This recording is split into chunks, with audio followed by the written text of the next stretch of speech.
Shalom, shalom. Shalom.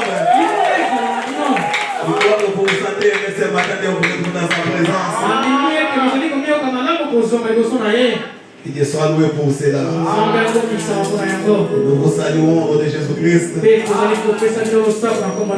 Nous aussi nous sommes heureux de nous retrouver devant vous ce matin. Il est écrit. C'est poussé par l'esprit que nous avons parlé de la part de Dieu. Nous croyons que nous aurons à passer des moments merveilleux dans sa présence. Nous avons commencé ici depuis le mardi. Le mercredi, nous étions ici. Je crois que dans ces 2 jours passés, nous avons parlé sur un sujet. Nous avons intitulé la religion de Caïn. Je vais essayer de revenir un tout petit peu en arrière pour aider à ceux qui n'étaient pas là. Parfois entrer dans un même esprit avec nous ce matin. Nous avons parlé sur la religion de Caïn. Je crois que ce matin, il n'y a personne qui accepterait d'être comme Caïn. Qui veut être ici comme Caïn? Mais cependant, nous sommes en train d'adorer comme Caïn. Ce qui est mauvais, ce n'est pas le nom Caïn. Le nom Caïn, c'est comme tout autre nom qui est oui, oui. Ce qui était mauvais dans Caïn, ce n'était pas le nom qu'il portait. Amen. Amen. Parce que nous pouvons refuser d'être Caïn juste par le nom. Mais n'essayons pas de nous retrouver dans les habitudes ou dans les comportements de Caïn. Frère Branham nous a dit que Caïn n'était pas un païen. Frère Branham nous a dit que Caïn était un adorateur. Caïn était un croyant. Il allait aussi à l'église comme au fou. Il soutenait son église par son argent. Comme au fou aussi. Frère Branham nous a dit tout ce que Caïn avait à faire. Il se contentait seulement d'être membre de l'église. Et là, frère Branham nous a dit ne vous arrêtez pas par les mots croire. Parce que Caïn aussi croyait. Comme vous aussi, vous pouvez dire que vous croyez. Frère Branham nous a dit la foi, ce n'est pas le salut. La foi ne pourra pas t'amener au ciel. Parce que rappelez-vous pour ce qui était là, nous avons dit que nous ne sommes pas une religion comme les autres. Nous qui avons crié le message de la fin, nous sommes un peuple en pèlerinage. Nous quittons de quelque part et nous sommes en train de partir. Amen. Nous avons vu le voyage des enfants d'Israël. Quand ils étaient des pèlerins, ils pouvaient s'arrêter que là où Dieu leur disait de s'arrêter. Et une fois qu'ils s'arrêtaient là-bas, ils ne pouvaient jamais construire des matériaux durables. Pourquoi? Ils savaient que nous ne savons pas quand est-ce que l'Éternel nous dira de quitter ici. Il a net même de vous de cette terre, nous sommes des pèlerins. Frère Branham nous a dit il y a des grands événements qui sont devant chacun de nous. Soit c'est la mort, Pour la seconde venue du Seigneur tant attendue. Pour la seconde venue du Seigneur. Et les gens vivent aujourd'hui comme si rien n'était. Les gens pensent que la vie pourra continuer comme elle va maintenant. Non. La Bible dit, j'ai mis un terme à la vie de chacun de nous. Et nous vivons dans les jours où la mort est certaine. La mort attaque à n'importe quel âge. La mort attaque à n'importe quel âge. La mort attaque à n'importe quel moment. Mes chers frères et sœurs, s'il arrive que la mort te surprenne ce matin, et qu'ils prennent de rencontrer Jésus, ou s'il arrive que Jésus-Christ venait ce matin, a-t-il déjà satisfait à toutes les conditions?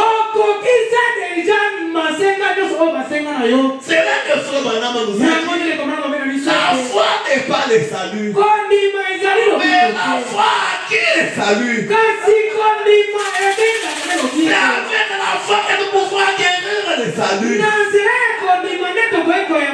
Voilà, nous a dit, il peut avoir 700 francs, et quelqu'un fait qu'il veut manger un pain, et quelqu'un vient te donner 700 francs.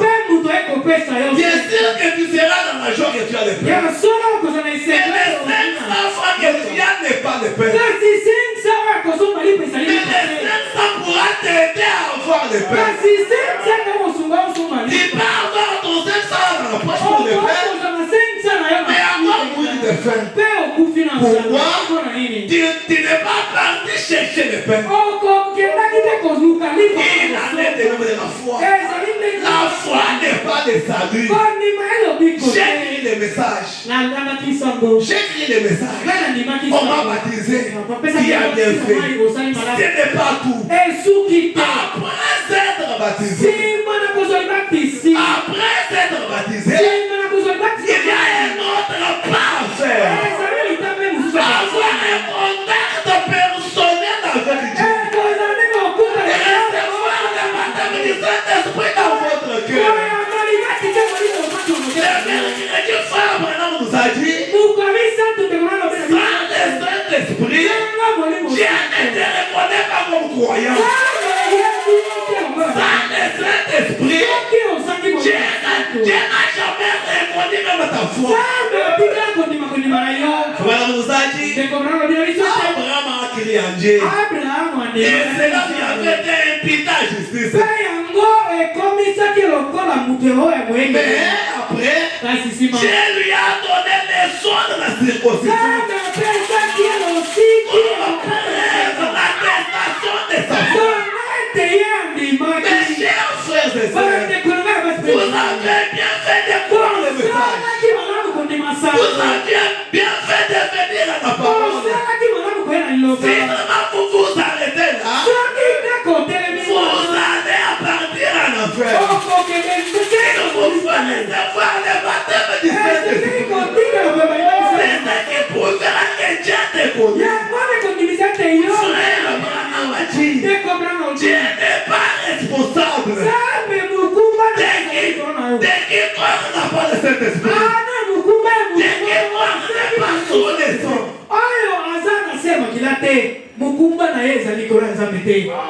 Amen. Amen. Et nous avons vu que le Saint-Esprit ne se vend pas. Ne se vend pas. Ça se donne gratuitement.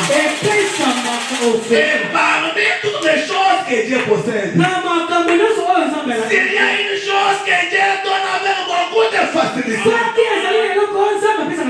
c'est le baptême du Saint-Esprit. Mais qu'est-ce qui fait que les gens ne le reçoivent pas?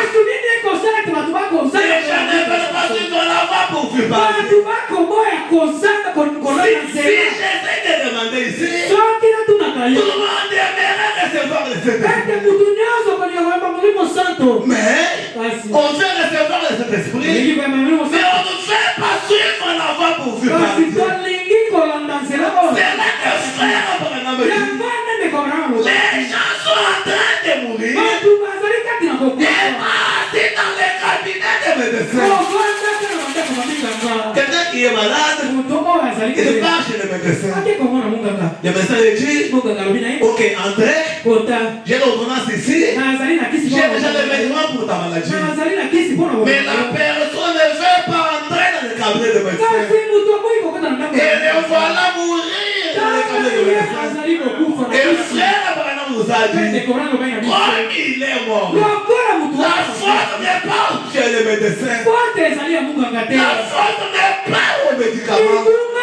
Parce que le médecin était là. Avec le médicament pour la maladie.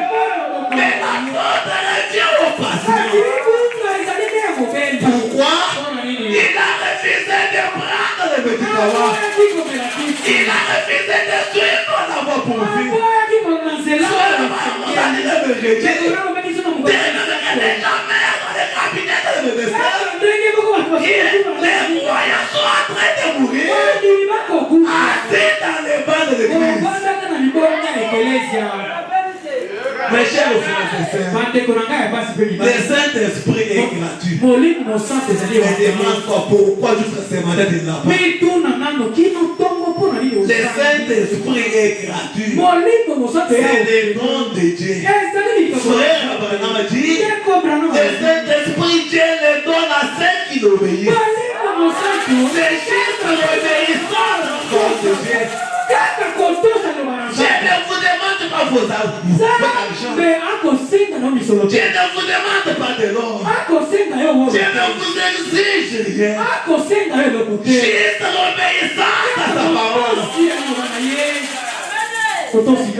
Mes chers frères et sœurs, il y a un jour où chacun de nous sera appelé devant le jugement de Dieu.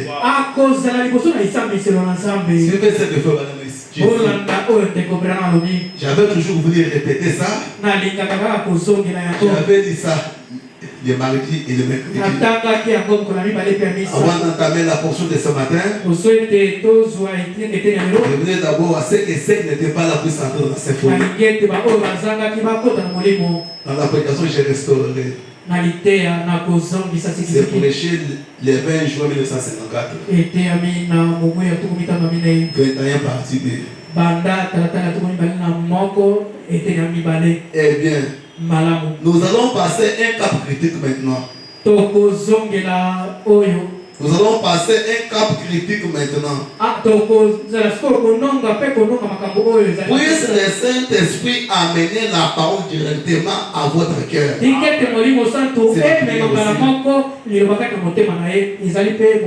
À destination. Donc, afin que vous sachiez que au cas où je ne vous reverrai plus jamais, au jour du jugement, j'aimerais être quitte du sang de tout homme. La vérité. Ce matin, je vous ai apporté un message d'accusation. Une accusation ou un avertissement. Amen. Amen. Des influences. Non, vous pouvez prendre le favor de Dieu.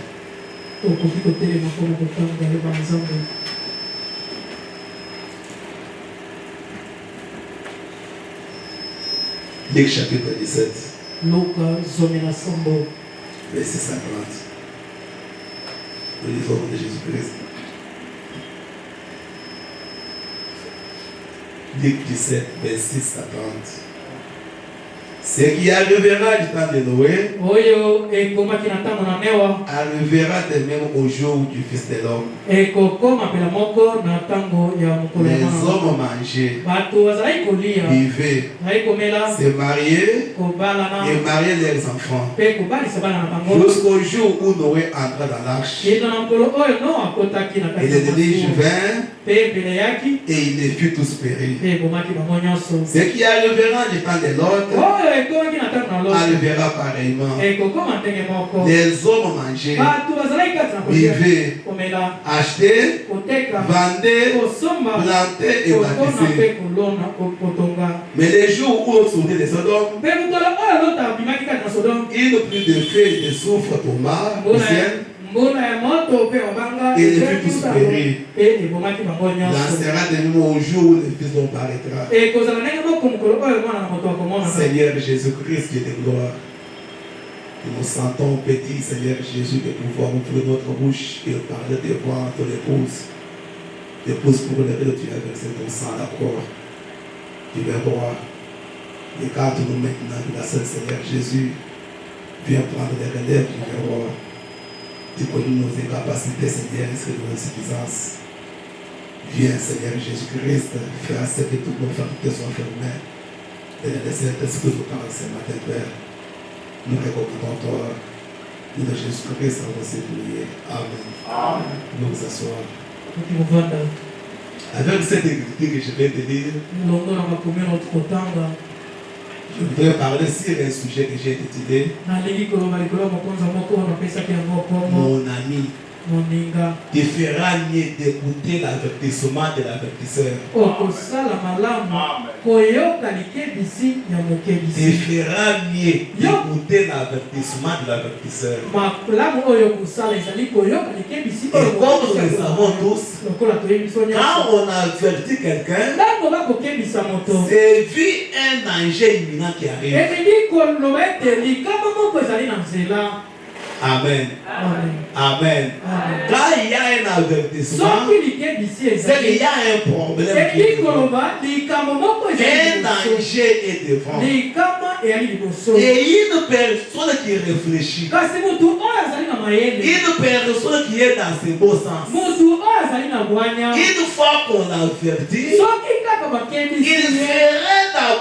il chercherait d'abord à comprendre l'avertissement, considérer cela et prendre des dispositions. Mais est-ce que nous avons toujours vu? Les gens sont toujours légers, c'est tout. On peut vous avertir pour un danger. Ne sors pas. Ne sors pas. Là-bas, il y a des choses. Non, je sais. Moi, je vais faire ceci. Non. Une personne qui réfléchit chercherait d'abord à s'arrêter. Comprendre l'avertissement. Considérer cela. Et chercher à prendre des dispositions. La même légèreté que nous avons dans la vie. On a apporté ça dans la parole. La parole peut nous montrer les dangers.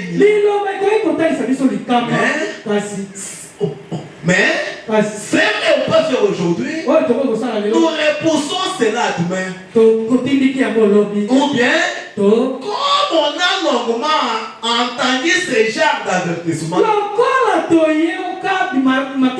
c'est là qu'on s'habitue et on comprend que ça a toujours été comme ça. Il y a un jour où vous comprendrez pour la dernière fois. Où tu comprendras qu'on m'a toujours dit, on a toujours parlé, et rien n'a pas de mais un jour tu seras surpris. Quand on vous avertit, il serait meilleur de prendre d'abord des dispositions. Il faudrait s'occuper autre chose. Mais chercher d'abord à ce que les dispositions soient prises. Dans les lectures que je vais te lire, la Bible dit ce qui arrivera du temps de Noé arrivera au jour du Fils de l'homme. Ce qui arrivera du temps de Lot arrivera au jour du Fils de l'homme. Et tous nous croyons que nous sommes dans les jours du Fils de l'homme. Et comme je ne voudrais pas aborder dans ce sens-là, mon souci ce matin, c'est de vous faire voir quelque chose. C'est de vous avertir. Parce que vous ne vouliez ou pas. Il y a un danger ici. La mort peut te surprendre. La mort peut te surprendre. Personne n'a la garantie de la vie sur la terre.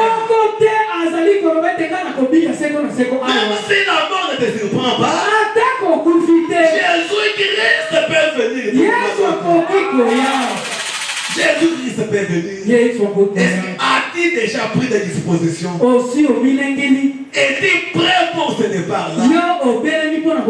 Souvent nous entendons les gens dire, oh, je suis fatigué, que j'aimerais que je peux me reposer. Non, quand tu meurs, tu ne te reposes pas. On ne se repose pas quand on meurt. Amen. Parce qu'il y a la vie après la mort. Les gens qui meurent, ils vivent là où ils vont. Et si tu n'as pas eu le repos pendant que tu es vivant, de l'autre côté, même quand tu seras mort, tu te reposeras pas. Amen. Amen. Amen. Si tu n'as pas pris le repos, préparé le repos pendant que tu es vivant, même quand tu meurs, tu n'auras jamais à te reposer. Amen. Amen. Vous vous rappelez de l'histoire de Lazare. Amen. Amen. Amen. Amen. Amen. Amen. Vous vous rappelez de cette histoire?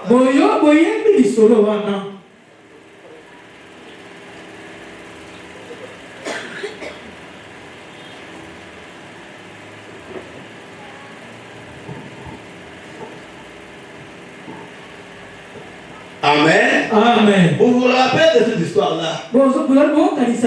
Lazare, Abraham et les gens riches. Il est mort dans ce monde. Mais au-delà, ils se sont rencontrés. Ils se sont vus. Mais ils étaient dans des endroits différents. Je reviens à ce que je disais. Qu'est-ce qui était arrivé du temps de Noé qui devait arriver aujourd'hui? Qu'est-ce qui était arrivé du temps de l'autre qui devait arriver aujourd'hui? Je vais prendre dans Genèse chapitre 6. On va d'abord voir qu'est-ce qui était arrivé du temps de Noé. Lorsque les hommes commençaient à se multiplier sur la face de la terre, et que les filles leur furent nées, les fils de Dieu virent que les filles des hommes étaient belles.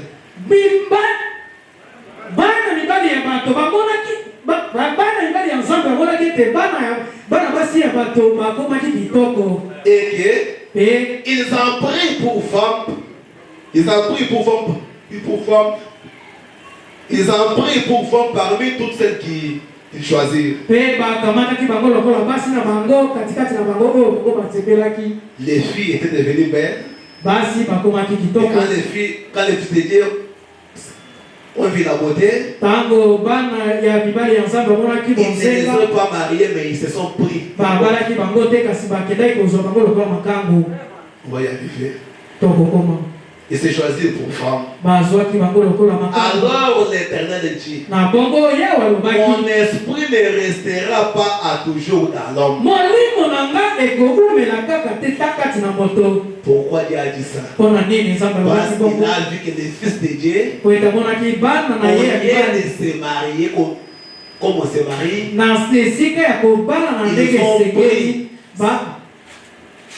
Amen. Amen. Au lieu de les marier, ils sont pris comme des femmes. Quand Dieu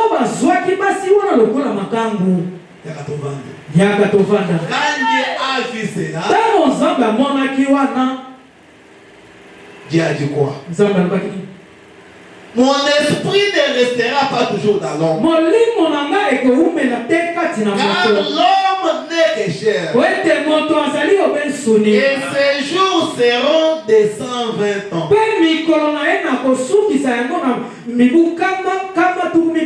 Si vous êtes dans Genèse chapitre 5, vous trouverez que ceux qui ont vécu là-bas, il y avait ceux qui avaient 900 ans, 700 ans, 600 ans. Mais à cause de cet amour libre, Dieu a empêché. À cause de quoi?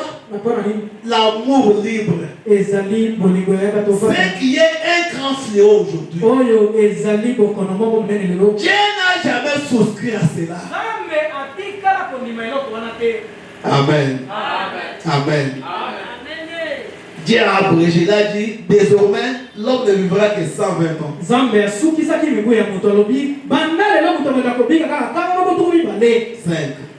L'Éternel vit que la méchanceté des hommes était grande sur la terre.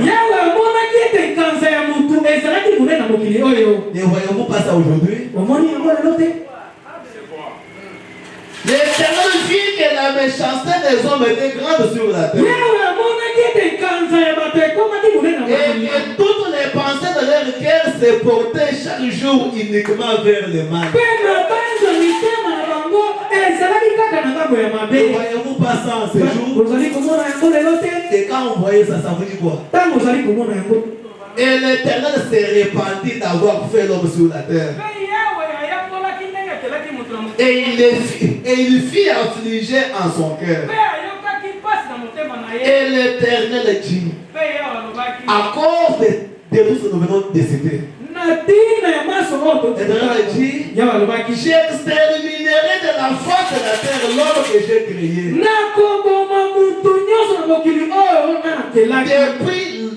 Depuis l'homme jusqu'au bétail, aux reptiles et aux oiseaux du ciel. Quand je me répands de les avoir fait.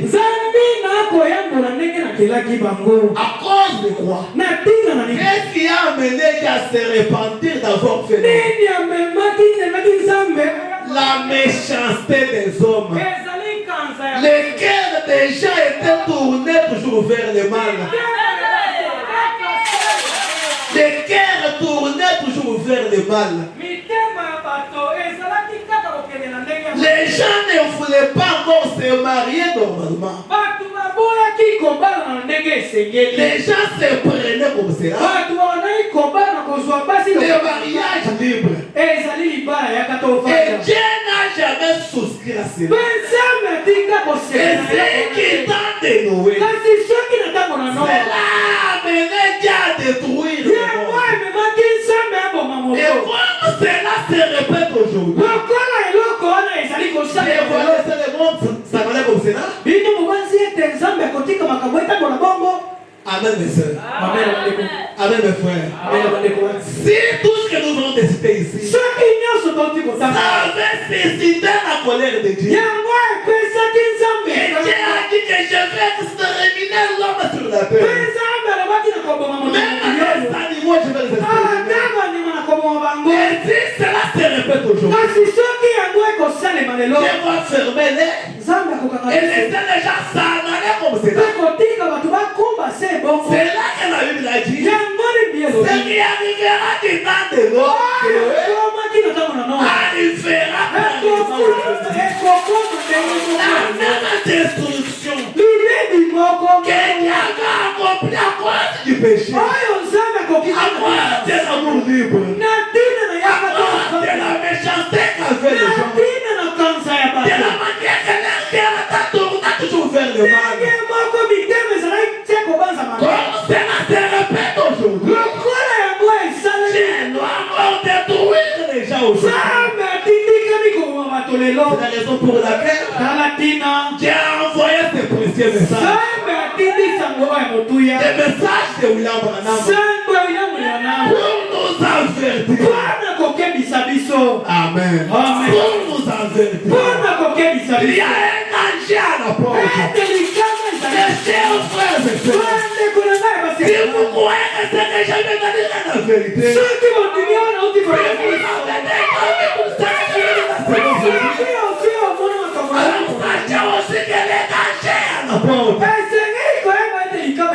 si tel est le cas, avez-vous déjà pris des dispositions? Vous êtes déjà perdu. Mais Noé trouva grâce aux yeux de Dieu. 11. La terre était corrompue devant Dieu. La terre était pleine de violence. Ne voyez-vous pas la violence aujourd'hui? Amen. Amen. Une personne qui peut, avec sa machette, blesser son frère à cause du téléphone. Blesser quelqu'un, juste pour les ravier ce qu'il a dans la poche. C'est pas la méchanceté. Et Dieu laissera les choses en train comme ça. Non. La terre était corrompue devant Dieu. La terre était pleine de violence. Dieu regarda la terre. Et voici, elle était corrompue. Pour toucher avec corrompue sa voix sur la terre. Alors Dieu dit à Noé, la fin des couchers est arrivée par devers moi. Car ils ont rempli la terre de violence. Voici, je vais les détruire avec la terre. Amen. Amen. Dieu a dit, je ne peux pas supporter les choses s'arrêter comme ceci. Noé, viens. Yaka. Je vais te dire ce que je vais faire. Je vais détruire la terre. Je vais détruire chaque chair. Amen. Amen. Noé. Fais-toi une arche de moi de mon frère. Je vais détruire. J'ai comme il est d'amour. Il ne peut jamais envoyer un jugement sans avertir son peuple.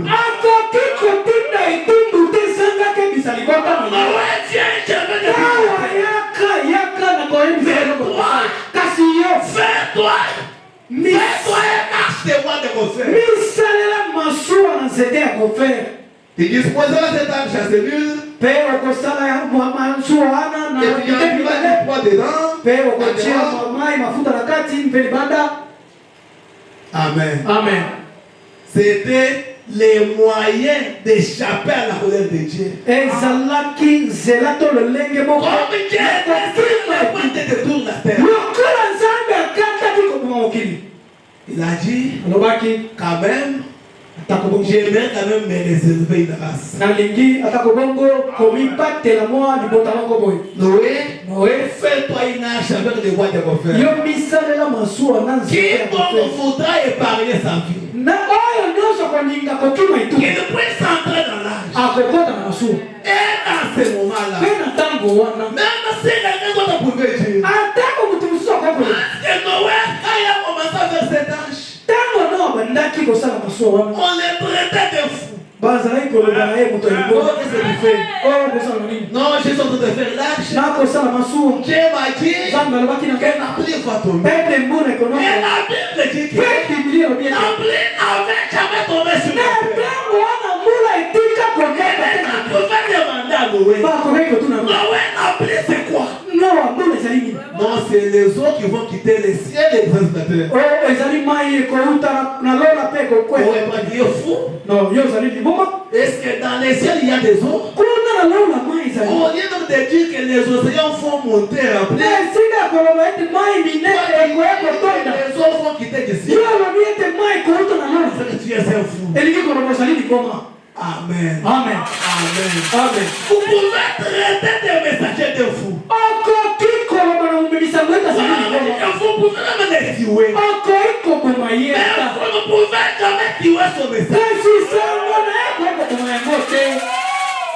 Noé a été traité de fou. Parce que c'est que Noé leur disait.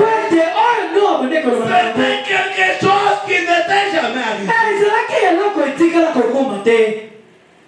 on ne comprend pas. Amen. Amen. C'est que Noël le disait. C'est quelque chose qui n'avait jamais arrivé. Les fois qui devaient descendre. Non, toi tu es fou. Non, et Dieu lui a dit, fais-toi l'âge. Et quiconque voudra être sauvé, il vient entrer. Et du temps de Noé, et tu voudrais vivre, il te faudra venir entrer là. Même si rien disait, même si rien pouvait dire, non, moi aussi je vais faire mon âge. S'il arrivait que ton nom là puisse tomber, moi je vais entrer dans mon âge. L'unique âge qui était possible, qui était conçu de manière à supporter la colère de Dieu. C'est l'âge de Noé. C'est notre âge que les gens pouvaient s'en foutre. À un certain moment, ça pouvait s'éclater.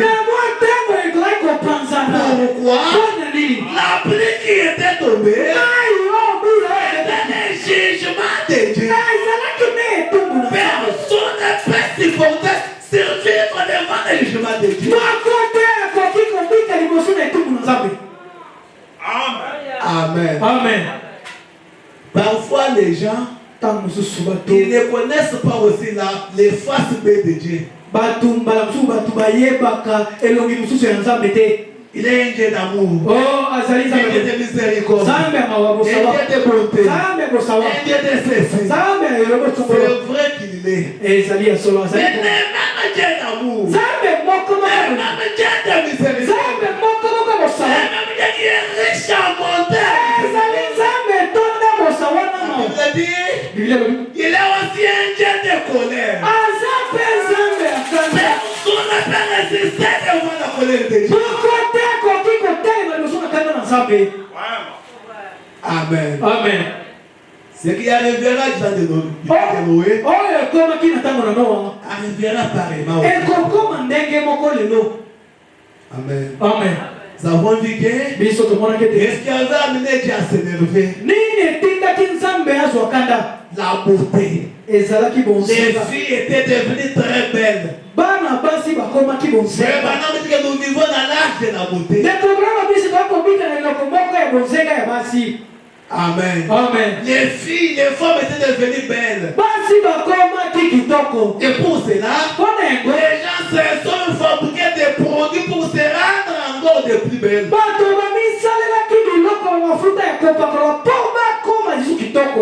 Amen. Amen. La beauté.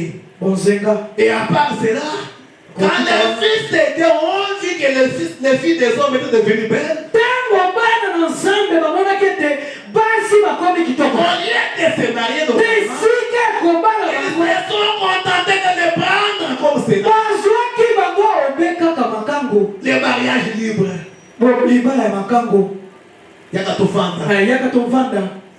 Les mariages libres. Dieu n'a jamais souscrit à cela. Mes frères bien-aimés, il a choisi de suivre la voie du Seigneur. Si ça va te retrouver dans ces conditions-là, la simple des choses que Dieu te demande, allez régulariser vers la famille de j'allais redonner même quelque chose. Réalisez votre mariage.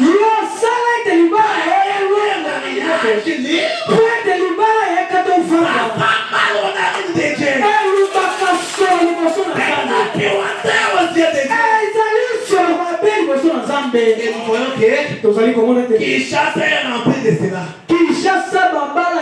Maluku est rempli de cela. Et Dieu va laisser des choses s'aller comme cela. Nous avons dit que pour avoir le Saint-Esprit, il faut quoi? Obéir à la parole. Si c'est ma frère, tu es dans cet état-là, rentre dans ta belle famille. Cherche à régulariser avec eux. Allez parler avec eux. Dites-les, j'ai écouté la parole. La parole ne me permet pas de prendre votre fille et de le faire enfanter les enfants comme cela. Mes frères, attends, 5 enfants. 10 enfants, 8 enfants.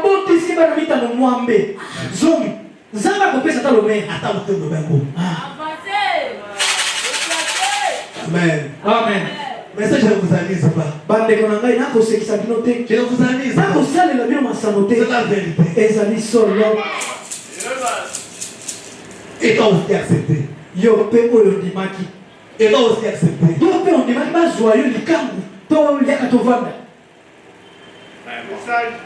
Et toi y accepté. Mal devant Dieu.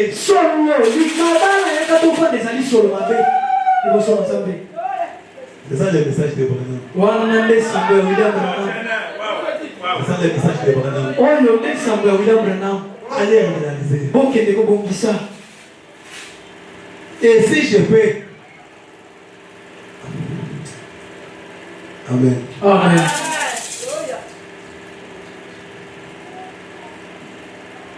Amen. Nous allons maintenant voir qu'est-ce qui t'est arrivé de l'autre.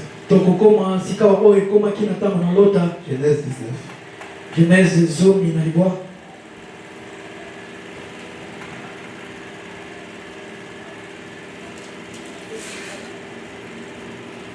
Amen. Amen. Mes chers frères et sœurs, Dieu nous demande que de l'obéissance à sa parole. Même si vous voulez priver votre argent, mais il vous demande d'obéir à sa parole. Genèse 19.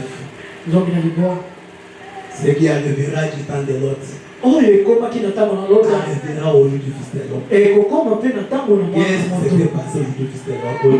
Qu'est-ce qui s'est passé au jour de l'homme? Genèse 19.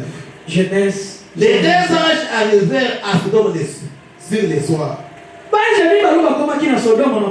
Et l'autre était assis à la porte de Sodome. Quand l'autre les vit, il s'éleva pour aller au-devant d'eux. Et se prosterna la face contre terre. Puis il dit, voici, mes seigneurs, entrez, je vous en prie, dans ma maison, dans la maison de votre serviteur, et passez-y la nuit. Lavez-vous les pieds, vous vous leverez de bon matin, et vous poursuivrez votre route. Non, répondit-il. Nous passerons la nuit dans la rue. Mais l'autre le pressa tellement qu'il vint chez lui et entra dans sa maison. Et il donnait un festin. Il fit cuire des pains sans levain. Et il mangeait. Amen. Amen. Amen. Amen. Écoutez ça. Il n'était pas encore couché. Et que les gens de la ville de Sodome entourèrent la maison. Depuis les enfants jusqu'aux vieillards. Toute la population était accourue chez l'autre. Il cherchait quoi? Ils appelèrent l'autre. Il lui dit, où sont les hommes qui sont entrés chez toi? Faites-les sortir vers nous pour que nous les connaissions. Des hommes qui sont venus chez l'autre. Nous avons vu des gens qui sont venus ici. Amen. Où sont-ils? Faites-les sortir. Nous aimerions les connaître.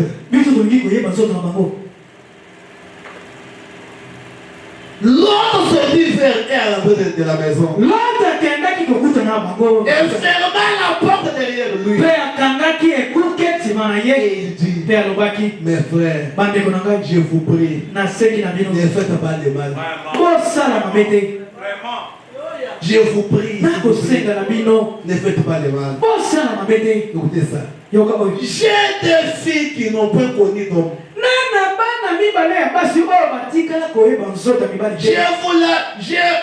Je vous les amènerai dehors. Et vous leur ferez ce que vous plaira. Seulement, ne faites rien à ces hommes puisqu'ils sont venus à l'ombre de mon toit.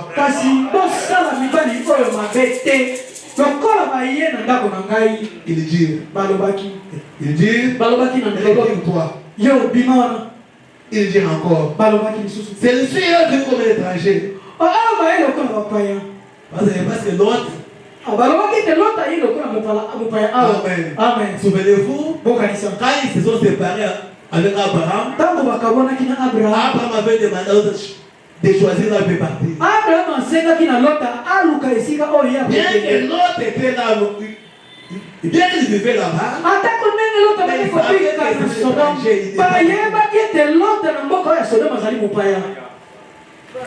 il dit, retire-toi. Il dit encore, celui-ci est venu comme étranger. Et il veut faire les juges. Mais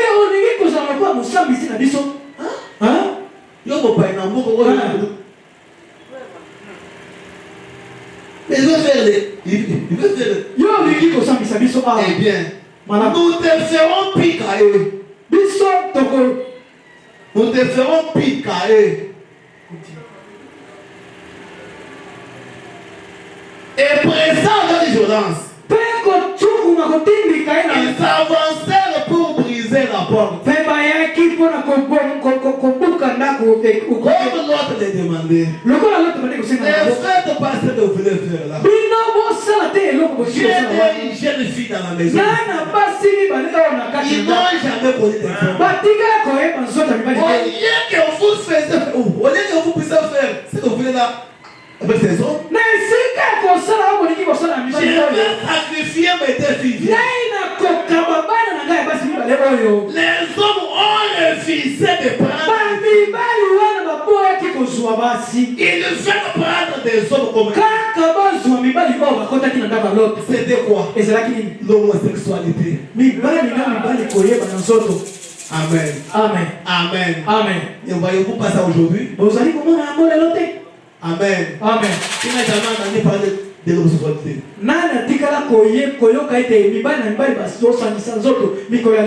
Qui n'a jamais entendu parler de PD et de lesbiennes? Et quand vous voyez cela, qu'est-ce que ça vous dit? Amen. Ils pressèrent l'autre avec violence. Ils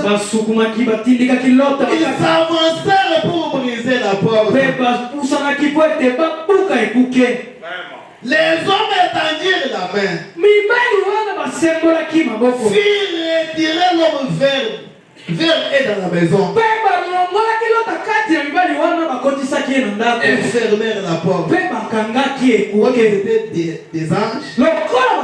Ils frappèrent d'aveuglement les gens qui étaient à l'entrée.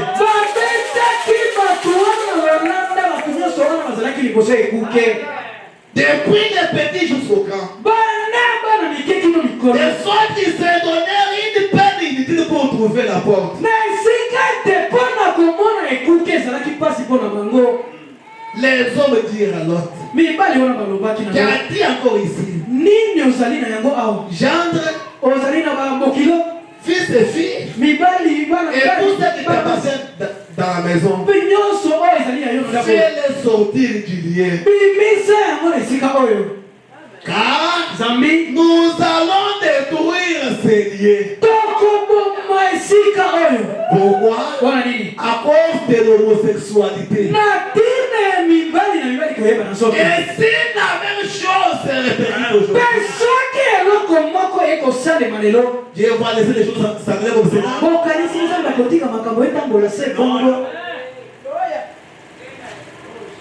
Car nous allons détruire ces lieux.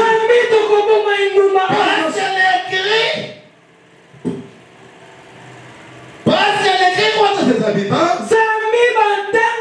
Et devant l'Éternel. Écoutez ça. L'Éternel nous a envoyés pour les détruire. C'est que pendant qu'il cherchait à coucher avec ces hommes-là, il n'était pas allé au premier forfait. C'était la vie de Sodome. L'homosexualité. C'est à cause de cela. Dieu n'a pas pu supporter cela. C'est ainsi qu'il a envoyé ces anges-là. Allez détruire Sodome et Gomorrhe. C'est pour terre par le soit de nouveau.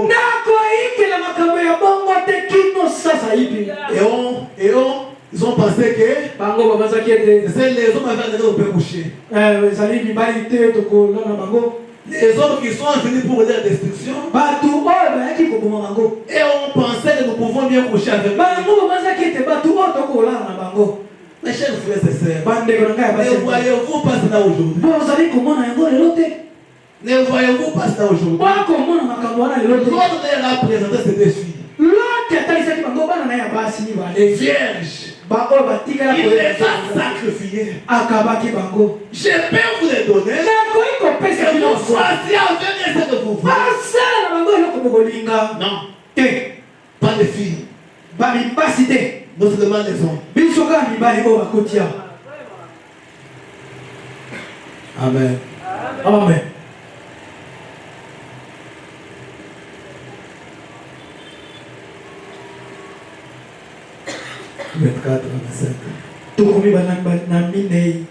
L'autre sortit.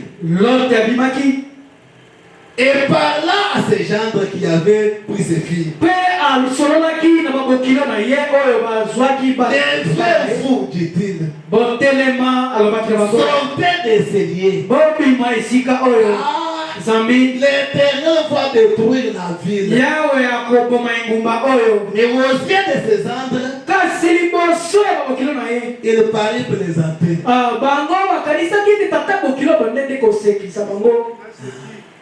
On les a traités. Dieu est sur le point de détruire la ville. Sortons, allons-y. Et pensez que l'air peut plaisanter. Et je crains que ça soit la position de quelqu'un ici ce matin. Pensant que vous êtes en train de présenter, où je vous effraie. Je ne présente pas. Je ne vous effraie pas, mais je vous dis la vérité. Amen. Amen. Et on pensait que c'était du plaisanterie.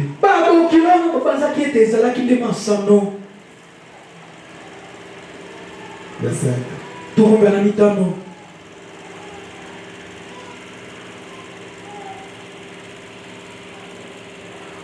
Il détruisit ces villes.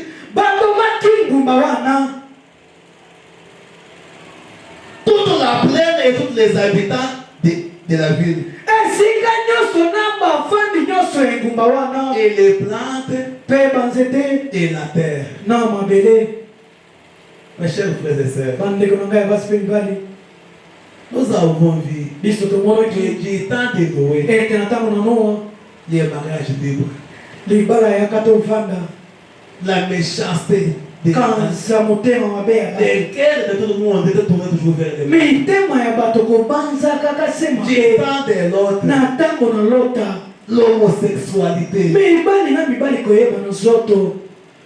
Si du temps de Noé, la solution pour échapper, c'était d'entrer dans l'arche.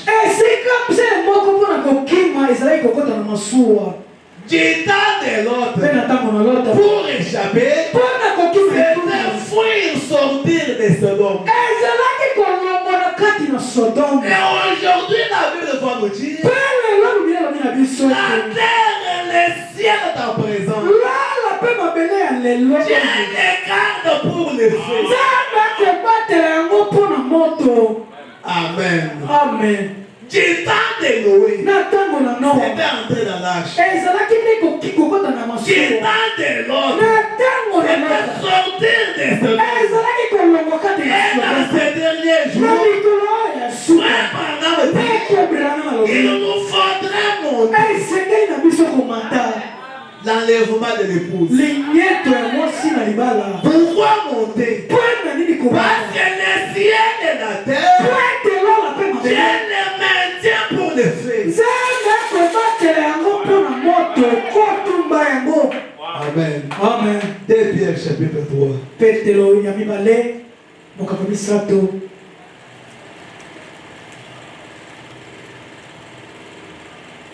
Et à 10. Talatala liboso kinozomi. Voici déjà bien aimé.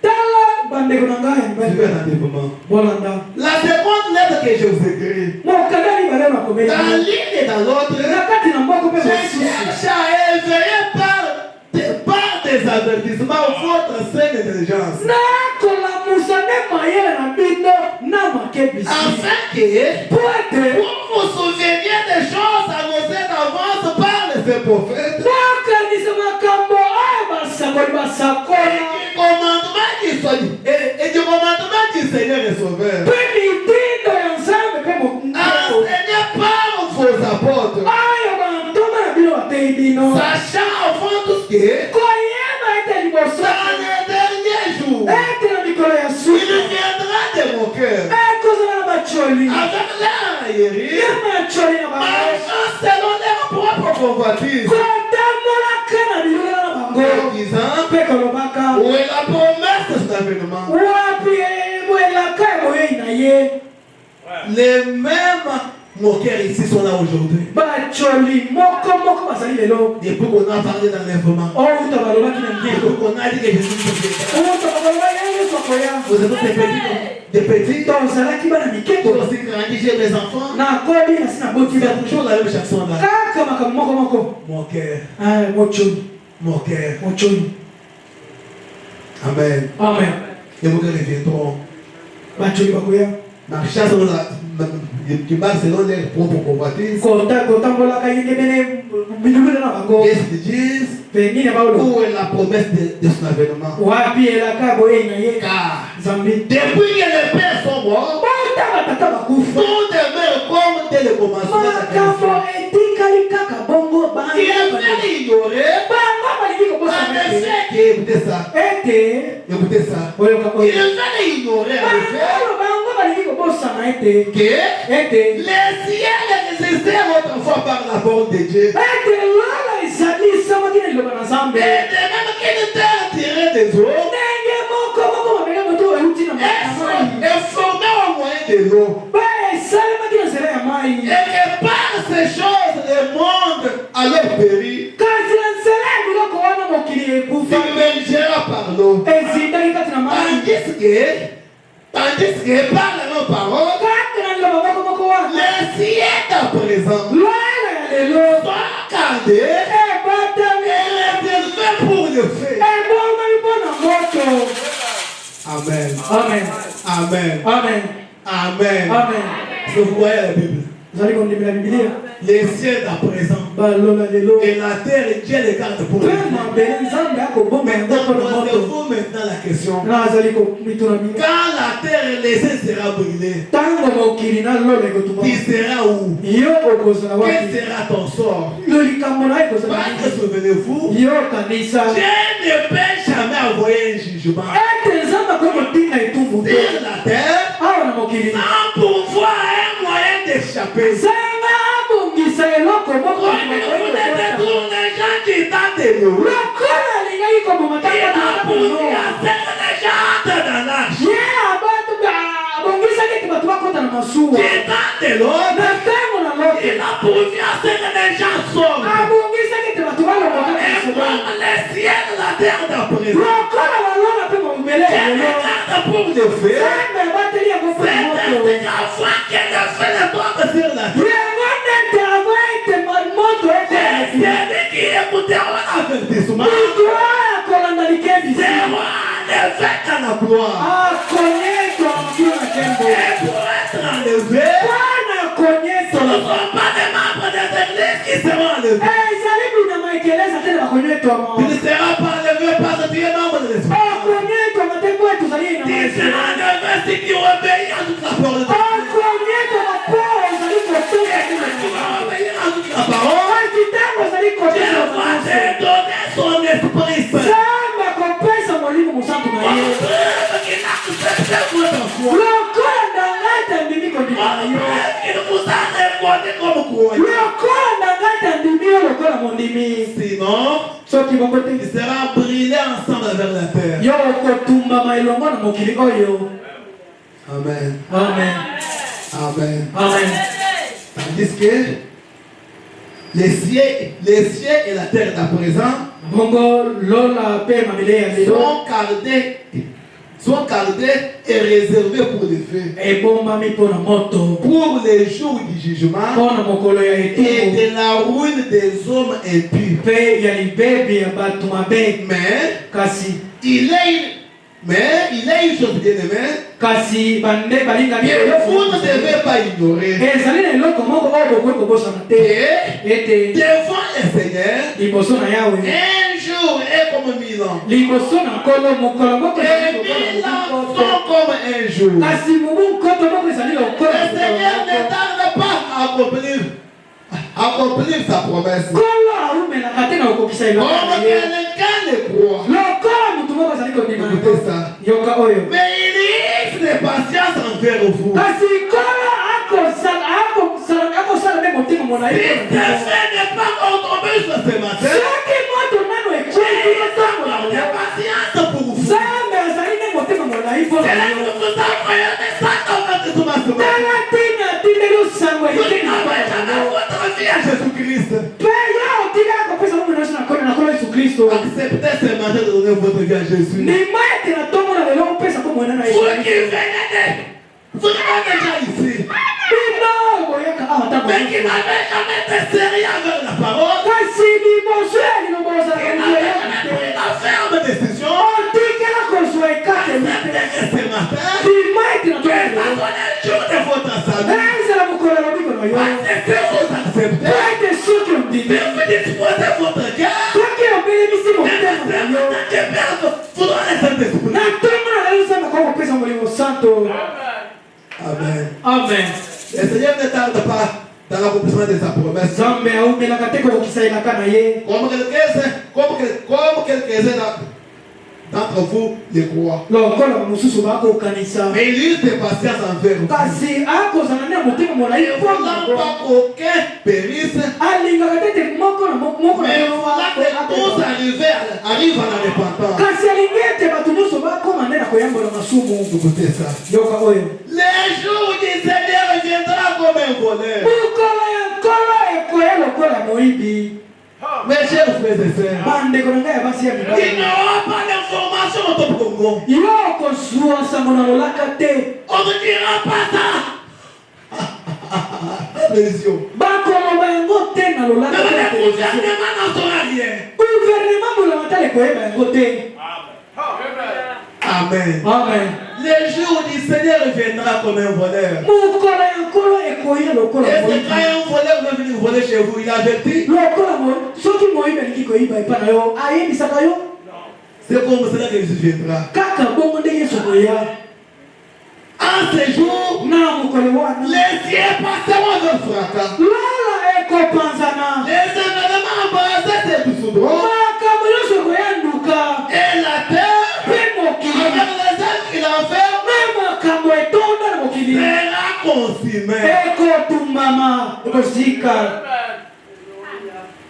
Mes chers frères et sœurs, quand ces événements vont arriver, et s'il te trouve que tu n'es pas compris, quel sera ton sort? Amen. Amen. Amen. Amen. Ne dormez pas. Amen. Amen. Amen. Amen.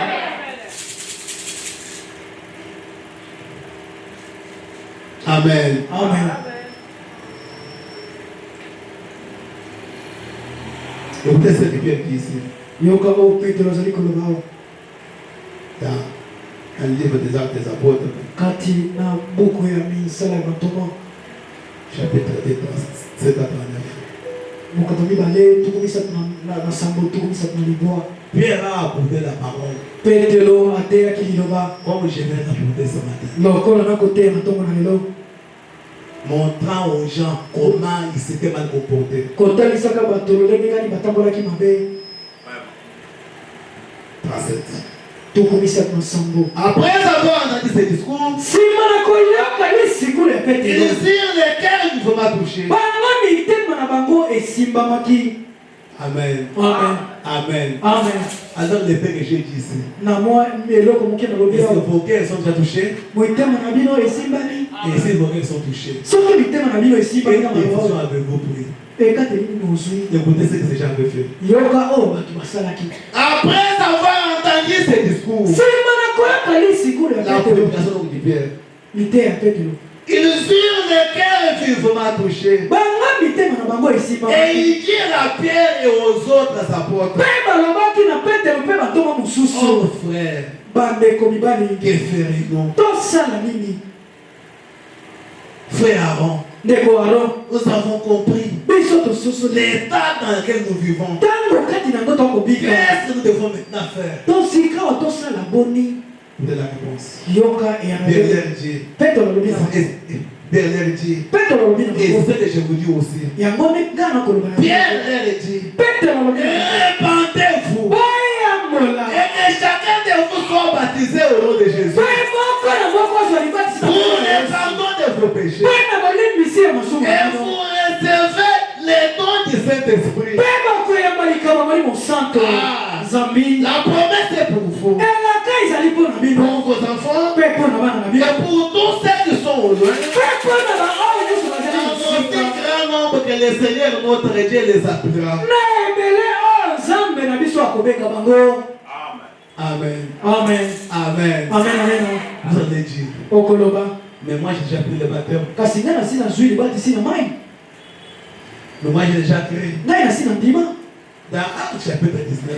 na akte zomi na libwa Pierre a trouvé aussi des croyants Petelo akutaki mpe na qui mboka wana croyaient aussi comme vous. baoyo bandimaki Qui lokola étaient bino aussi les membres d'une église comme vous. bazalaki binama ekeleza lokola bino. Écoutez la réponse, l'action de Pierre. yoka motuna ya Petelo Avez-vous reçu le Saint-Esprit depuis que vous avez crié? sibosibo yamba molimo mosatu uta bondimo Vous comprenez que ce sont les gens qui croyaient déjà. bozali kososola ete ezali bato oyo basima Qui appartenaient aussi dans une église. bazalaki mpe binama kati na ekeleza moko. Pierre leur demande, Petelo atunaki bango vous avez bien fait de croire. bino bosali malamu lokola Mais bino. depuis que vous avez kasi crié, uta bondimo avez-vous déjà reçu le Saint-Esprit? sibo yamba molimo santo C'est comme je peux aussi vous demander. yango nakoki Tu as déjà pris le baptême dans l'eau. osi ozwi Tu libatisi as bien fait, Dieu te bénira pour ça. osi osali mabe nzambe akopambola Vous allez maintenant. osali malamu Dieu te bénira pour cela. nzambe akopambola Mais depuis que tu as pris ce baptême, kasi uta ozwa tu libatisi as déjà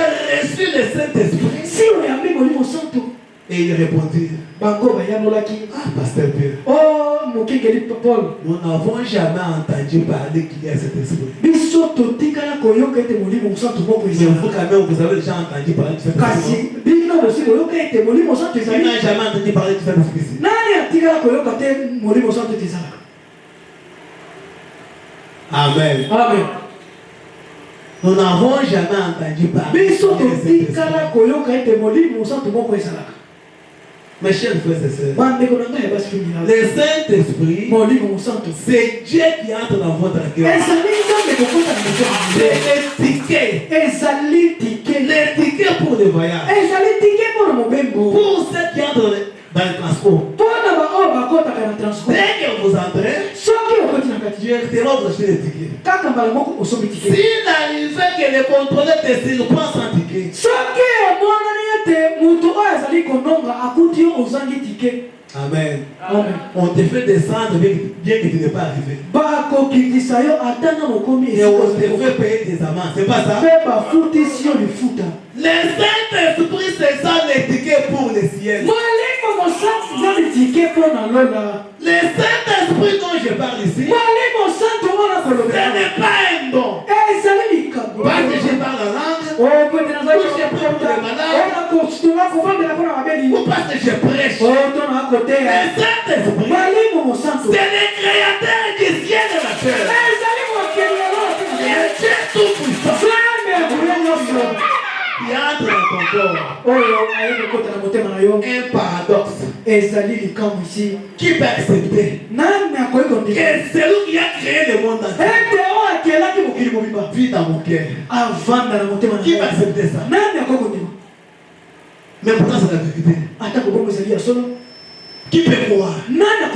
Si j'ai sauté ici et que je disais aux gens, le créateur du monde entier, l'auteur de l'univers, est dans mon cœur ici. Je pense qu'on peut me l'habiter. Mais est-ce que c'est ce qui fait que ce sont des mensonges? Il est là.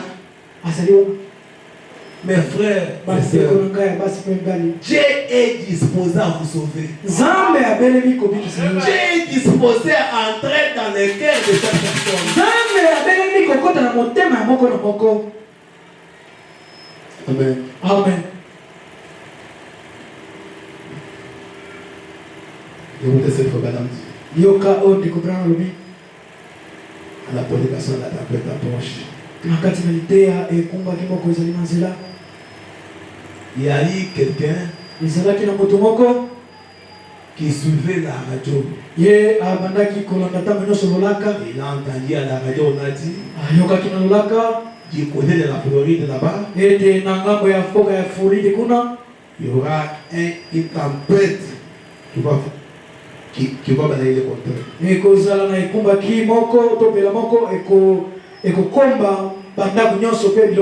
Comme il savait que j'ai un voisin qui n'a pas l'habitude d'attendre des informations, je peux aller les signaler pour qu'il puisse aussi chercher à s'abriter. Mais le voisin a saboté cela. 47. Je lisais. J'ai oublié cela maintenant. Je pense que c'était dans un journal à propos d'une tempête qui, il y a des années, s'était abattue sur la Floride. La Floride centrale. Et tous les alentours, ils avaient été prévenus. J'ai été là il y a quelques 5 semaines. Il y avait un voisin qui était constamment à l'écoute de la radio. À cause de cette tempête, et c'était un chrétien de cas renommé. Il avait appris qu'un grand typhon venait dans cette direction-là. Dans les arbres. Et tout le monde avait été prévenu pour se mettre à l'abri. Et il pensa à son voisin qui avait une ferme d'élevage de poules.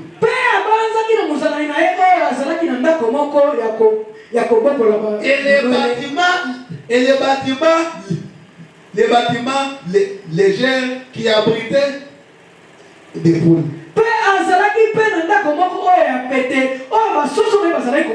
Des salles découvertes et ainsi de suite. Et leurs enclos. Au point que ce qu'il avait dans leur vie,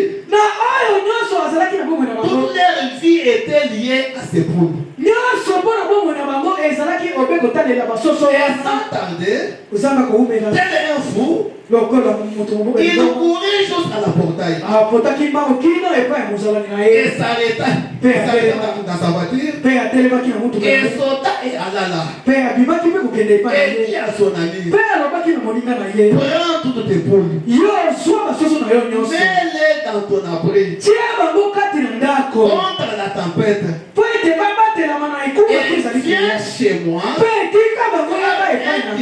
Ou plutôt une tempête approche. Et une fois tout détruire. Une personne qui a entendu l'information à la radio, il a pensé à son voisin. Je peux l'avertir aussi qu'il se mette à l'abri. Écoutez maintenant la réaction. Et l'homme s'est mis debout. Et il a regardé en face et s'est ri de lui en disant, quelle blague. J'ai déjà entendu les gens pourraient dire des choses semblables. Et ce n'est rien arrivé. Amen. J'ai déjà entendu les gens disent que Jésus va venir. Et jusqu'à aujourd'hui, au moment marié,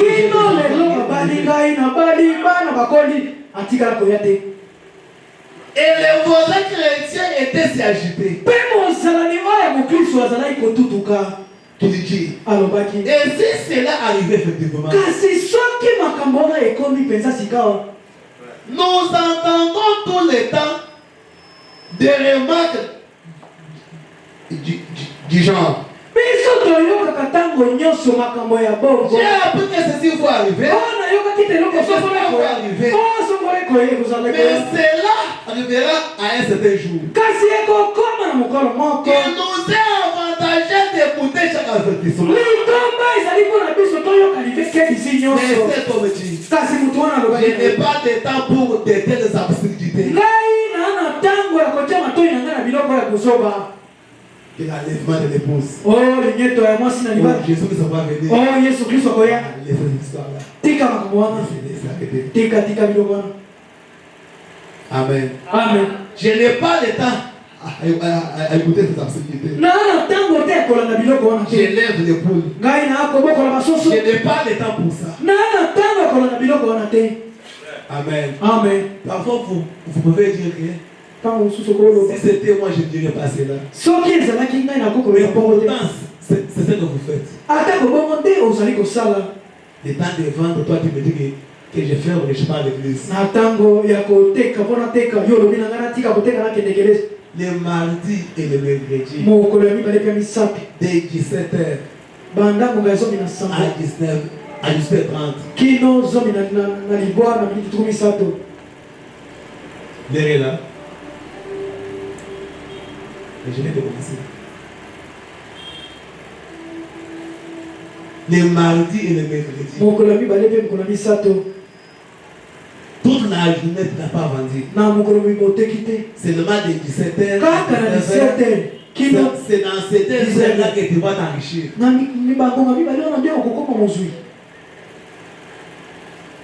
Amen. Amen. Je lève des poules. Je n'ai pas le temps pour ça.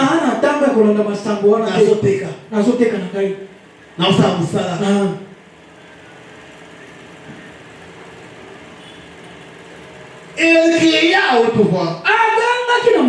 Les voisins disent, pour l'amour de Dieu, il dit, laisse ces poules jaunes. Viens vite. Toi et ta famille. On les supplie pour sa vie. Si toi tu ne veux pas pouvoir cela, laisse ta famille venir. Il a refusé. Amen. Amen. Il dit quoi? Il dit, je ne permettrai pas que ma famille s'emballe. Je ne permettrai pas que ma famille s'emballe à cause de quelque chose, de quelques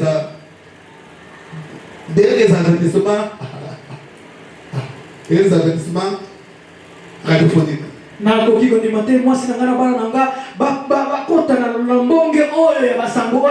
Mes enfants et moi avons décidé de vivre comme ça. Et ma femme m'écoute. Car je suis le chef. Et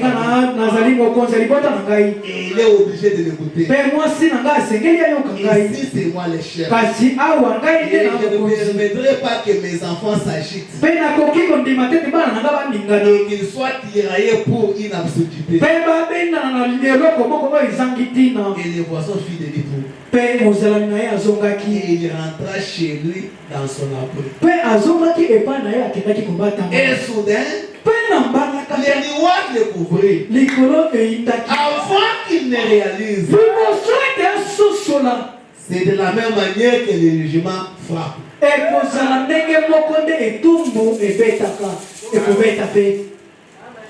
Il vient soudainement. Et vous vous demandez comment il a pu venir si vite. Oh. J'ai vu des hommes cruels. Qui jadis mordaient Dieu. Tomber s'écria en disant, comment pouvez-vous m'infliger un tel châtiment? Amen. Amen. Les tours de toute la fondation. J'ai sauté quelque chose. Et il s'écria en disant, comment pouvez-vous m'infliger un tel châtiment? Les tours. Toutes les fondations furent balayées au-dessus de lui.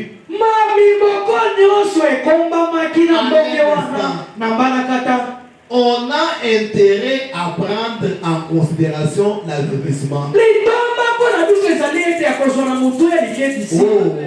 Il se peut que vous moquiez du messager.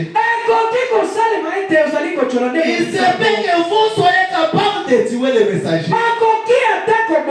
Mais vous ne pouvez pas tuer le message. Il ira malgré tout de l'avant. Le message de Dieu est éternel. Ces paroles ne failleront jamais. C'est la 9. C'est la 9.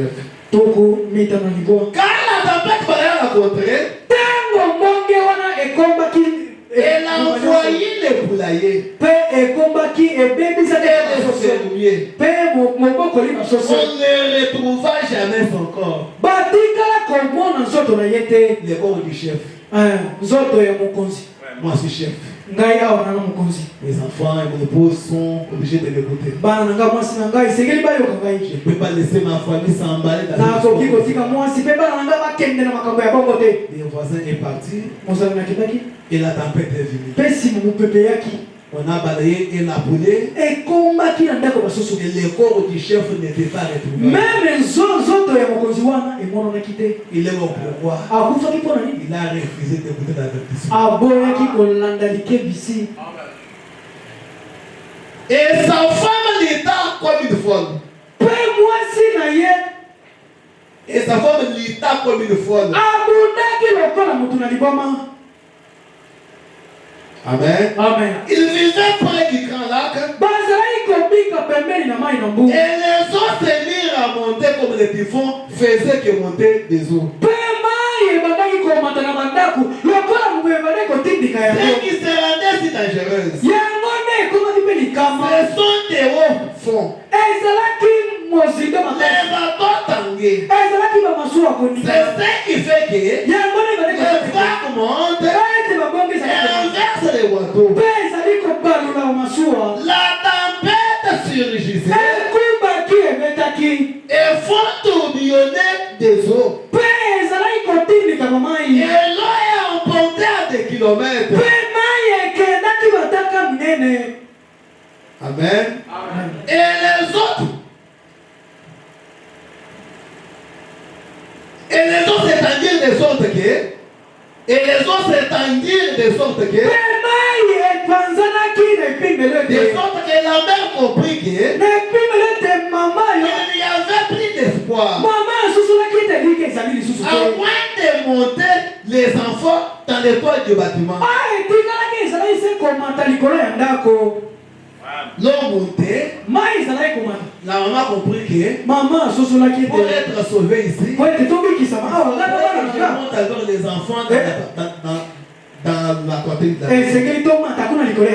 Et ils ont monté.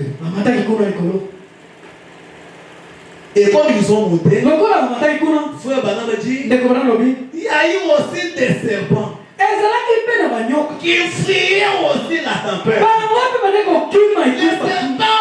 Les serpents ont aussi compris que si nous entrons dans la voiture là-bas, nous pouvons aussi bien nous abriter. La maman, dès qu'elle avait d'abord les enfants, dès qu'elle allait avec les enfants là-bas, les serpents aussi arrivent en train de fuir. Ici, frère Banam dit, les serpents avaient faim. Depuis que les différents avaient commencé, les serpents ont compris que Dieu soit loué. La nourriture là, je peux manger. La nourriture était les enfants et la maman. La maman dit, la maman regardait les serpents en train de mordir ses enfants. Jusqu'à ce que tous les enfants sont morts. Et après les serpents est sauté sur la maman. Elle a mordu, frappé, elle est morte. Pourquoi? Ils n'ont pas pu écouter l'avertissement. Ils n'ont pas pu écouter l'avertissement. Mes chers frères et sœurs, les animaux écoutent. Les oiseaux écoutent. Mais les humains n'écoutent pas. Écoutez cette fois ici. Hâte-toi de te sauver là.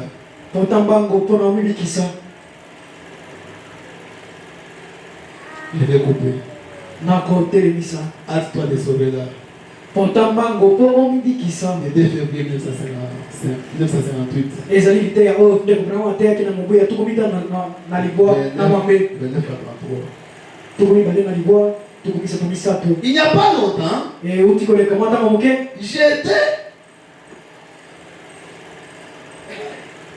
Il n'y a pas longtemps, j'étais un privilège pour moi. C'était un privilège pour moi d'aller en Inde.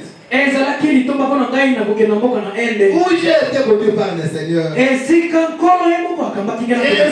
assez frappant. Lorsque je suis arrivé en Inde, ils ont connu un tremblement de terre. Et j'ai une copie du journal qui se retrouve là au bureau.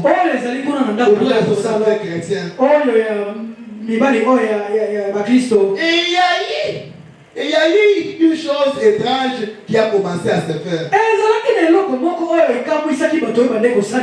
Environ 2 jours avant que ce tremblement de terre ne secoue la grande nation,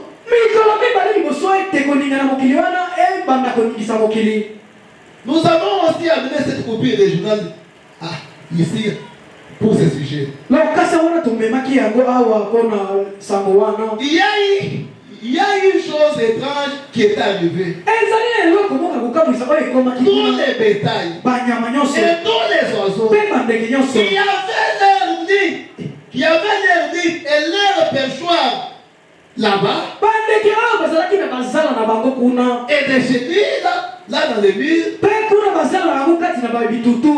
là en Inde, ils n'ont pas beaucoup de clôtures. Il y a des grands murs en pierre.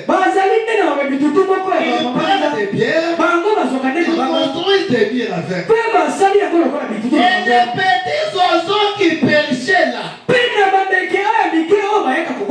ceux qui avaient leurs abris dans ces endroits, c'était tout envolé. Ils étaient allés dans les bois pour y rester.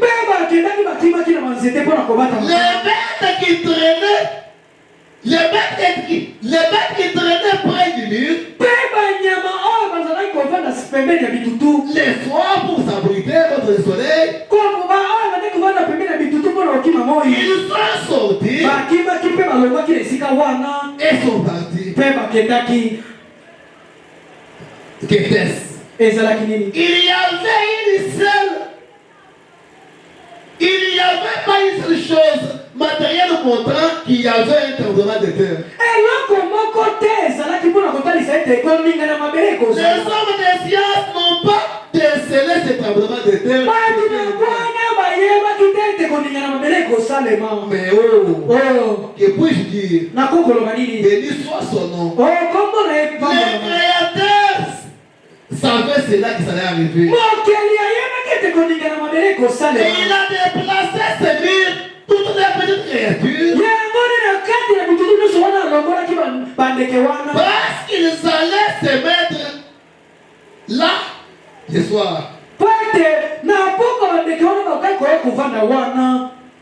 Attendez. Et si un oiseau, une fois je pourrais se déplacer de ces murs par instinct.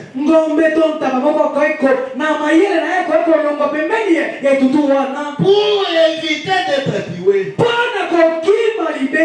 À bien plus forte raison, l'Église devrait faire fils à lui de ces grands jugements à venir.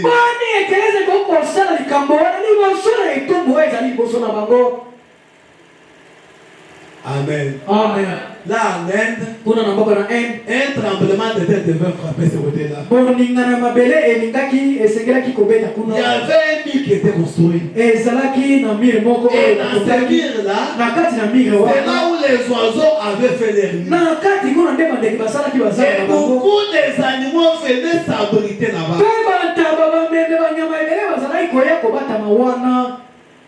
Amen. Amen. À un certain moment, on a vu seulement les oiseaux commencer à quitter les murs. On a vu seulement les animaux commencer à quitter les murs. Les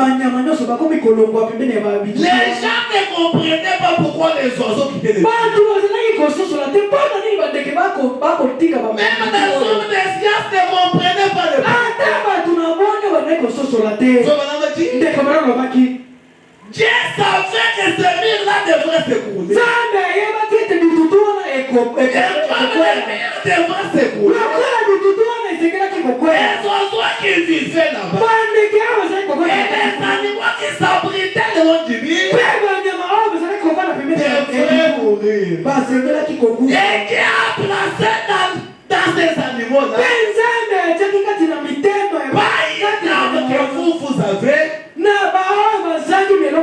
pas une âme que vous avez. Pas une âme que vous avez. Dieu a placé dans ce niveau-là l'instinct. Par cette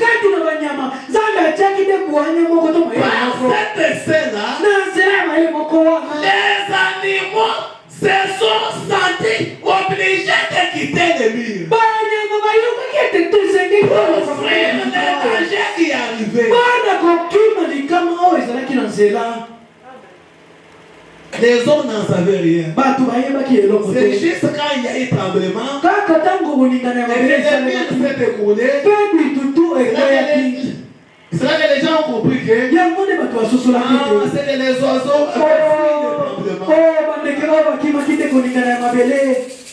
les animaux en mesure de fuir les jugements de Dieu. Mais destinez vous et moi distraits. Mes chers frères et sœurs, pouvez-vous prendre ce matin une ferme décision? Pouvez-vous vous décider ce matin? Maintenant que je vous demande de fermer vos yeux. Mes chers frères et sœurs, fermez vos yeux s'il vous plaît. Avec votre lumière. Les animaux ont été prêts. Capables d'écouter. De sentir que les jugements est sur le point de faire. Les dangers peuvent arriver des moments. Et ils ont cherché à se sauver la vie. Fermez les yeux s'il vous plaît, papa. Fermez les yeux, papa. Les oiseaux et les animaux étaient à mesure de sentir le les points d'arrêt. Et ils ont pris des dispositions. Mes chers frères et sœurs, afin des paroles déposées que je viens de faire, c'est pour une personne que je viens de faire ce matin. Quelle décision avez-vous pris ce matin? Il y a une personne ici ce matin qui n'a jamais donné sa vie à Jésus-Christ. Qui n'a jamais pris la ferme décision de suivre. Il y a quelqu'un ce matin qui peut accepter de donner sa vie à Jésus-Christ. Il y a quelqu'un ce matin qui n'avait jamais pris le baptême au nom de Jésus-Christ. Et ce matin, après avoir écouté cette parole, il accepte aussi de fuir la colère de Dieu. Et vous êtes là, mon frère, ma soeur, vous levez votre main. Si vous êtes là ce matin, après avoir écouté ces avertissements, pouvez-vous lever votre main pour dire que j'aimerais épargner ma vie. J'aimerais aussi me mettre à l'abri. Parce que la Bible nous a dit, ça n'y arrivera ni dans de l'eau, ça n'y arrivera ni dans de l'autre, arrivera au jour du Fils de l'homme. Pouvez-vous vous tenir debout? Je demande, mettez-vous d'abord assis. S'il y a quelqu'un qui ne s'est jamais engagé pour suivre Jésus-Christ,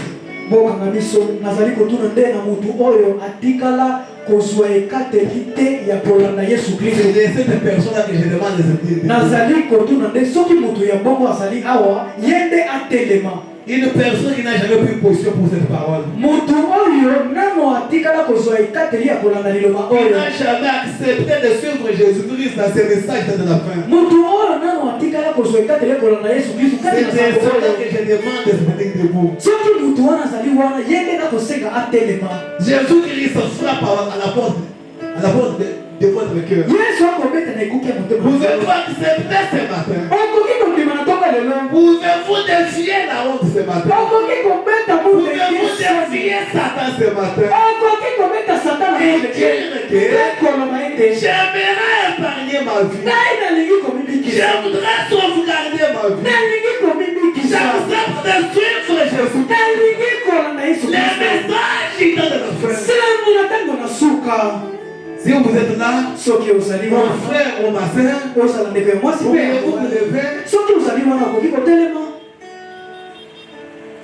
Même toi qui venais déjà ici,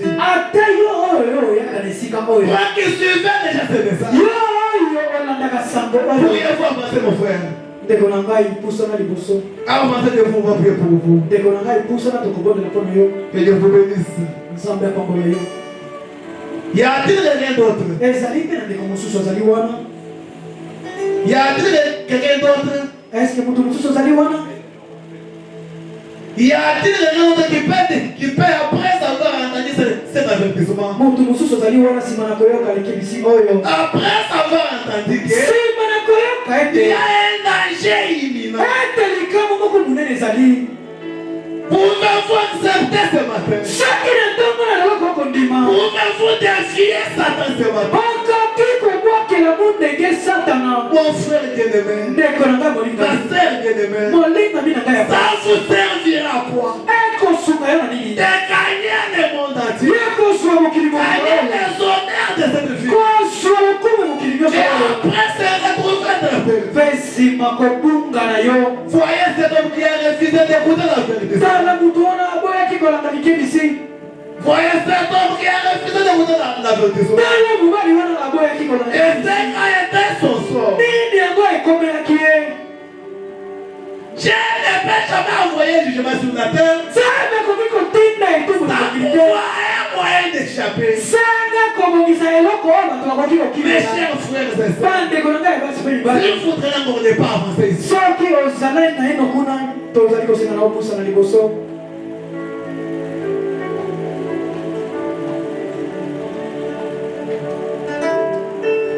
Nous avons devant ici une âme qui dit. Et je reviens maintenant à vous qui êtes assis là-bas.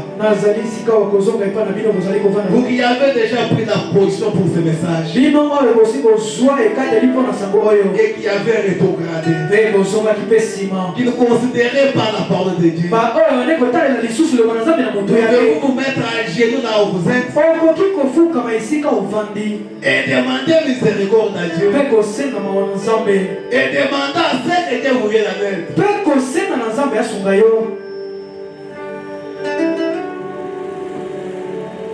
Vous qui êtes dans les bancs, si vous vous sentez que vous n'êtes pas là où vous étiez, la chaleur que tu avais le jour où tu es en train de résoudre le baptême, cette chaleur-là, tu ne l'as pas encore. La principale que tu avais dans ton cœur, les jours où tu as décidé de suivre Jésus, c'est la principale que tu avais. Les jours où tu as accepté de descendre dans le baptême, c'est disant que cette principale n'est pas avec nous. La Bible dit, aujourd'hui si vous entendez ma parole, n'endurcissez jamais votre cœur. Jésus-Christ ne demande pas votre argent. Pouvez-vous tout simplement vous mettre à genoux là où vous êtes. Maintenant qu'on joue un cantique.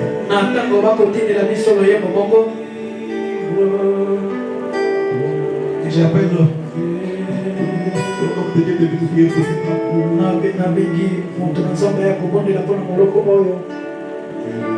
Nzambe mokeli wa likolo pese tozali kozongisa bongo atondi mpona ndeko moso mobali oyo azwi ekateli ya kokesa bongo ebwaye na maboko na yo. ataleli na motuya likebisi ye touti koyoka po ete eloko ya malonga ezali ete lisusu na mokili yawo. yango nde tozali kokima mbango epai na yo na ye mpo obatela ye ndenge moko obatelaka biso. kozwa ekateli ndenge azwi ekateli boye ezali ebandeli ya mikakatano lisusu, ezali mpe ebandeli ya etumba. yaka opesa ye molende mpe opikiliki po ete abungisa Satana lokola alongi soni, lokola ayoki Seigneur Jésus mbela oyo ya yo. batela ye, bondela ye, pesa oyo nyonso motema na ye azali na yango mposa po ete alonga na kolanda yo na kombo Yesu Kristo.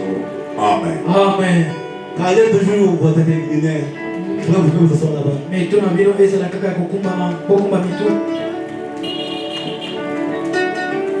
Pendant que vous allez prier pour vous-même, pendant que vous allez prier pour vous-même, face à la parole que vous avez écoutée ce matin, moi je vais prier pour cette période qui est donnée ici. Pour nos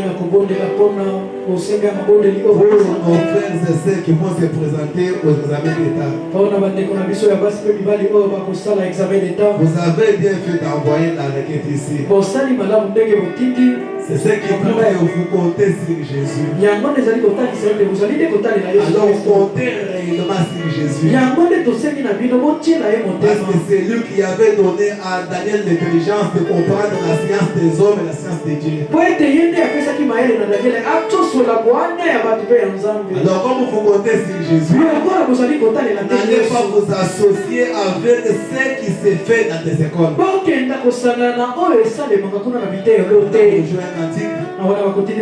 que je demande toute l'église à se tenir debout.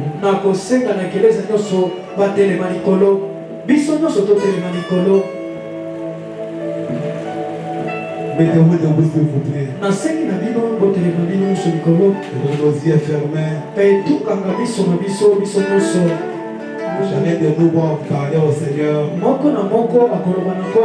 Pendant que moi je vais prier pour Na tango oyo ngana kubondela mpona bandeko oyo bakosala examen Seigneur d'État. Jésus-Christ, qui est le Père de miséricorde. Kolo Yesu Kristo nzambe na mawa. Tes fils, Seigneur Jésus, ton bon fait confiance. Bana na yo batile motema. Ils ont envoyé cette requête vers moi. Batindi mokanda oyo ya kosenga C'est kubondela. toi qui es l'auteur de l'intelligence et de la sagesse. Po ete yo nde nkolo ya mayele mpe bwanya. Nous savons, Seigneur Jésus, une parole de pareil. Toyebi ete na batango ya boye Il nkolo. y a des histoires qui se font dans cette Ezali na makambo ya mabe oyo esalemaka Toi, mpona les litelo. Salomon. Po ete yo nzambe ya Salomo. Toi, les de Daniel. Yo nzambe ya Daniel. Assise chaque frère et chaque sœur. Sunga ndeko nyonso ya mwasi mpe Quand mobali. il sera là, Seigneur Jésus, pour travailler. Ntango bakozala wana kati na kosala Nous examen. Seigneur Jésus, suffisamment d'intelligence et de la sagesse. Pesa bango mayele mpe bwanya. Pour donner suffisamment de ta grâce, Père bien-aimé. Salela bango nkolunkolo. Afin que nous puissions bien travailler. Po ete basala examen wana malamu. Nous voudrons, Seigneur Jésus, Tolingi ete nkolo Yesu Kristo. dans ici de ceci, Na suka ya mimekano wanga. chaque frère de cette église, Ete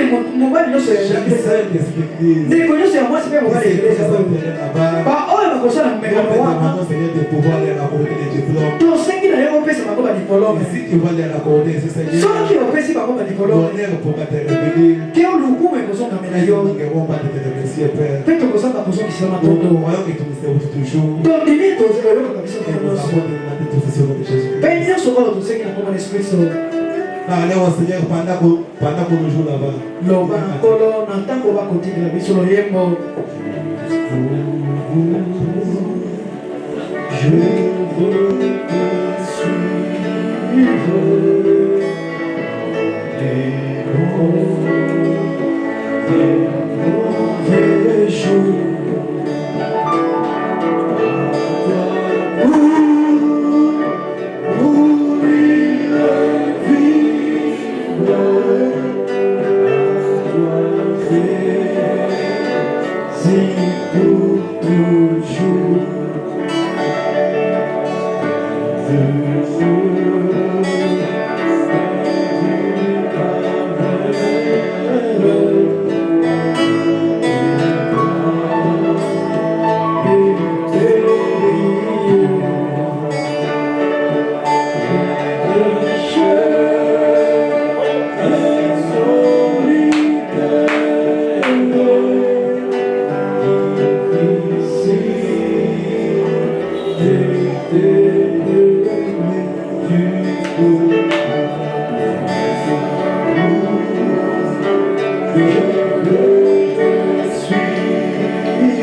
matin, Jésus,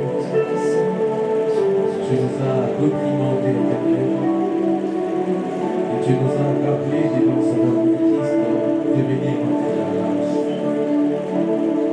Nous devons, Seigneur, arriver nous-mêmes jusqu'au Saint-Esprit. Ne pas nous arrêter devant ce nom de justification.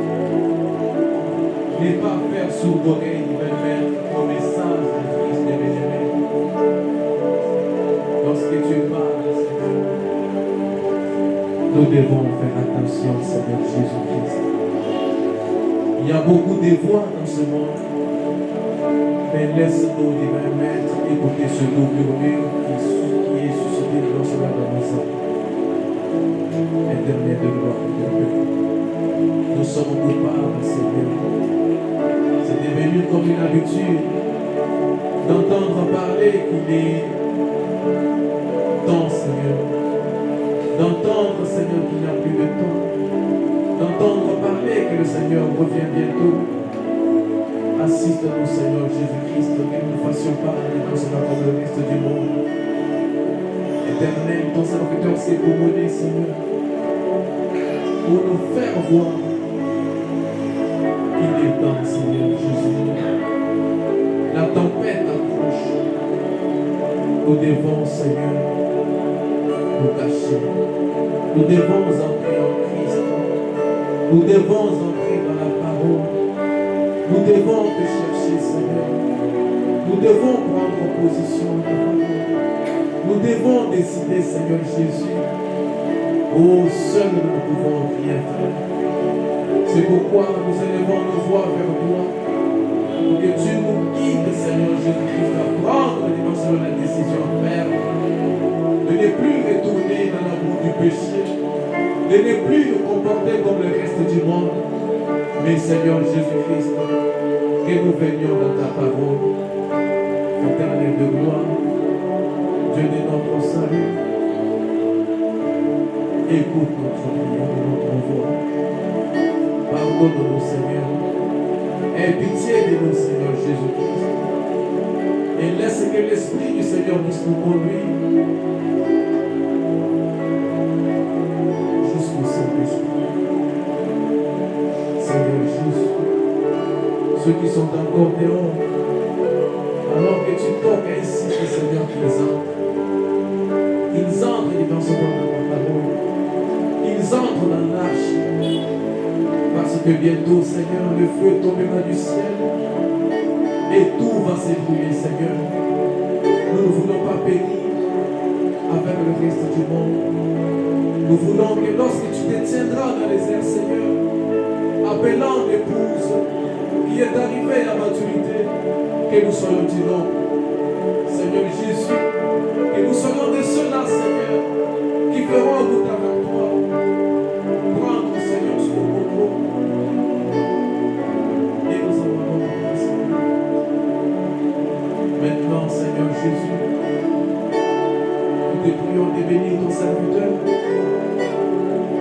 Nous te prions de bénir ta parole dans nos âmes. Souviens-toi de nous, Seigneur. Ne nous abandonne pas. Souviens-toi de cette œuvre sur le bord du Calvaire où tu as bien accompli tout, Seigneur. Laisse que nos cœurs soient connectés à ton cœur, Seigneur. Pour que cet amour de la parole puisse couler de toi vers nous. Pour que cet esprit, ce Saint-Esprit, puisse entrer directement dans nos âmes, Seigneur. Éternel des armées, nous sommes nécessiteux, nous cherchons ta face, nous cherchons ton amour. Viens, Seigneur, vers nous. Relève ceux qui se sont affaiblis. Mets le désir de ta parole dans chaque cœur ici présent, Seigneur.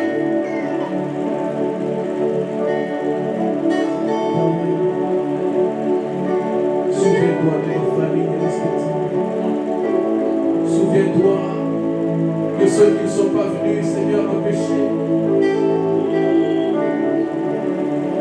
Souviens-toi de ta parole dans chaque âme. C'est toi qui peux brûler